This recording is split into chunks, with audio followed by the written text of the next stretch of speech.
I've been involved as an activist and facilitator of networks for about 20 years, since the 1995, more or less. I now coordinate the Quebec network on hemispheric integration, which is a network that works basically against free trade agreements and investment protection compacts globally. We work on the free trade agreement between European Union and Canada right now. That's our big struggle. And I also worldwide facilitate the G20 stream of the global network, Our World Is Not for Sale, which is a network that was born in the process of our struggle, our battle against the World Trade Organization, WTO, in 1999 in Seattle. So now we're thinking that the G20 is a self-proclaimed global body of governance, legitimate, that defines policy orientations and impose them to the world, find false solutions to the global crisis, which is an energy crisis, a finance crisis, a food crisis, a social and human crisis, environmental crisis. And so we believe that coming to Russia, the next G20 summit, we need to articulate and develop a response to the G20 orientations. We've done that in the past since 2009, starting in Toronto, building a process from below, from the social organizations, from social movements.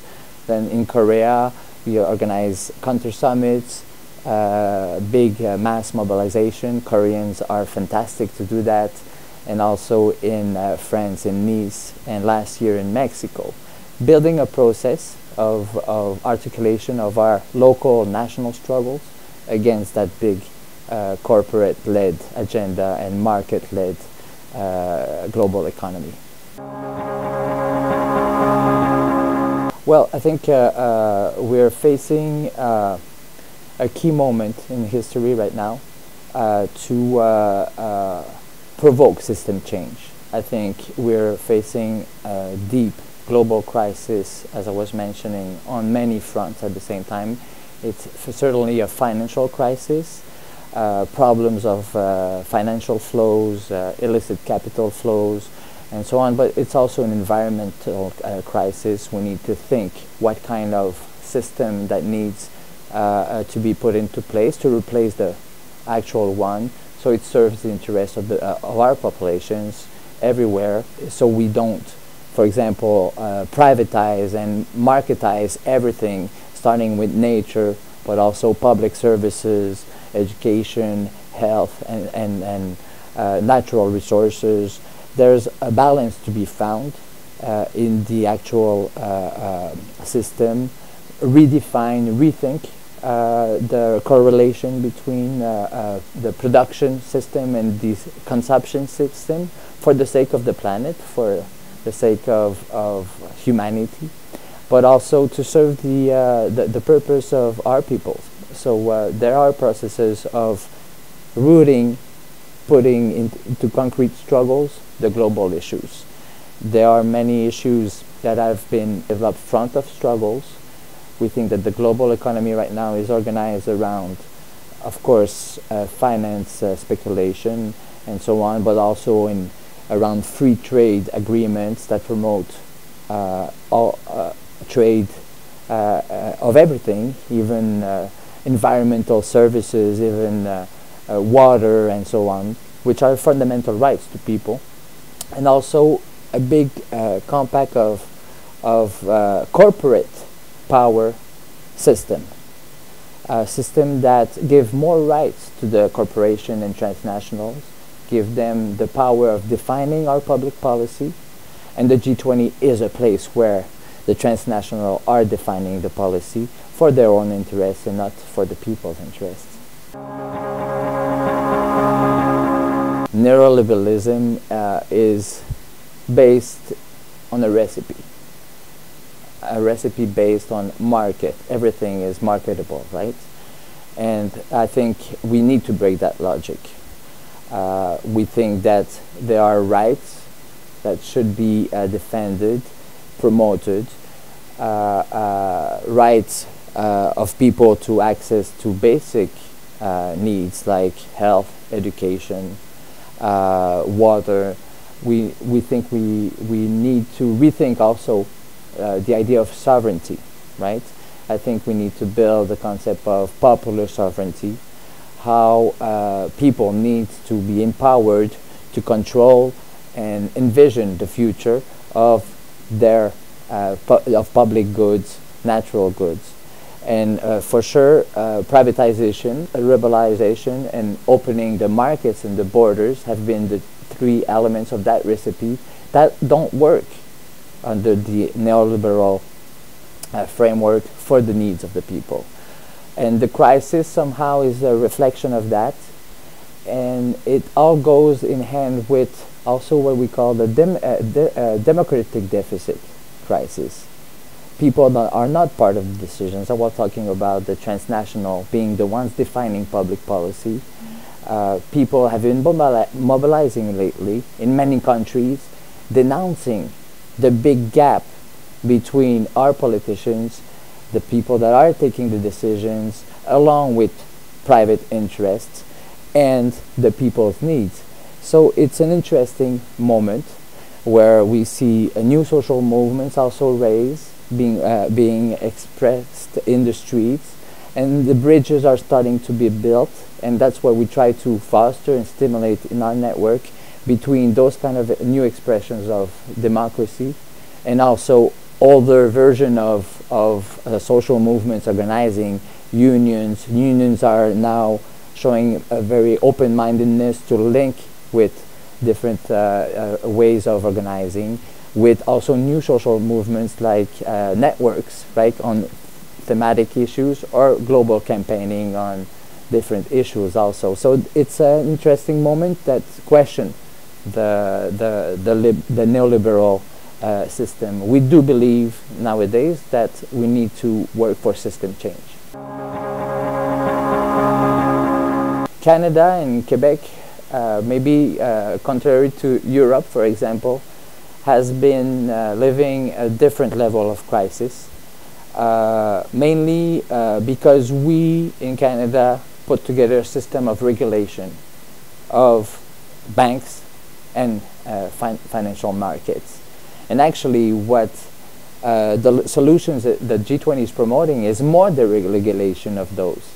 Even though they say the contrary, they do exactly the same recipe that were at the roots of the crisis. Canada has been, because of its rules and laws to regulate the banking system, the financial system, has lived a smoother crisis. However, we see with our grassroots movements, our member organizations, deep deterioration of labor conditions, and that's one of the failure of the model also of neoliberal model. Over the 25, 30 past years, we cannot say that the quality of life, right, has been better. It's been worse. More flexibility of labor employment, more unemployment. Youth people obviously are excluded of the labor market, or they have precarious employment, precarious jobs. For this reason, we do mobilize in Canada, and we try to build common front of work with other regions of the world that maybe have been hit hard by the crisis, like in Europe. What we're fighting right now in Canada is strongly the free trade agreement between Canada and European Unions, which is a new generation of free trade agreements and investment agreement, because since the North American free trade agreement between Mexico, United States and Canada, it's the first time since then, since 1999 to 1994, that two northern regions are negotiating. Now it's a North-North agreement that looks into putting together new strategies to privatize public services, water, to facilitate extraction of natural resources, the foreign investments with liberty to sue governments when they apply policies that restrict their profits. So it's a new generation of that system that wants to reproduce itself. So we need to confront this, and we've been developing strategies to do so between Canada and the European Union. That's some sort of areas of action that we're developing. On G20, we certainly need to also consider the G20 as an illegitimate, self-proclaimed body of global governance. They've been including many issues to define public policy or policy orientations globally, that then each country goes in their national constituencies to impose those agenda. They say that austerity measures, cuts in public services are inevitable, right? Are part of that system. However, we do think that we can build a different system based on a rethinking, and I really like the idea that has been discussed in Russia, for example, of talking about post-globalization, right? We can have a world economy that is linked together, but also that is based on sovereignty principles. We've been defending in the Americas for many years the integration of peoples, also build popular sovereignty from below. So there may be a political opportunity for the next G20 to connect with concrete struggles in Russia, to build together that new system and try to shift the model. Russia has been in WTO, and I was at the ministerial of the WTO in December 2011 when Russia was admitted. And we've been discussing here with people in Russia what was the process, right? I understand it was a touchy, delicate process here. Even social organizations wanted to have a referendum, which would have been very good. And it was by a small margin that it was adopted among the parliament here or in Russia. And I think Russia is trying to play a role globally. WTO is, for us, a dead body, right? So Russia went to a body that doesn't work. However, we cannot accept, right, that the G20 replace, because it's a minority, it's 19 countries plus European Union that decide for the whole world. There's few countries from South America, few countries from Southeast Asia, from Africa. We do believe that the orientations of the world economy should be based on multilateral dialogue and not what we call plurilateral dialogue, which, like the G20, a few countries cannot decide for their orientation.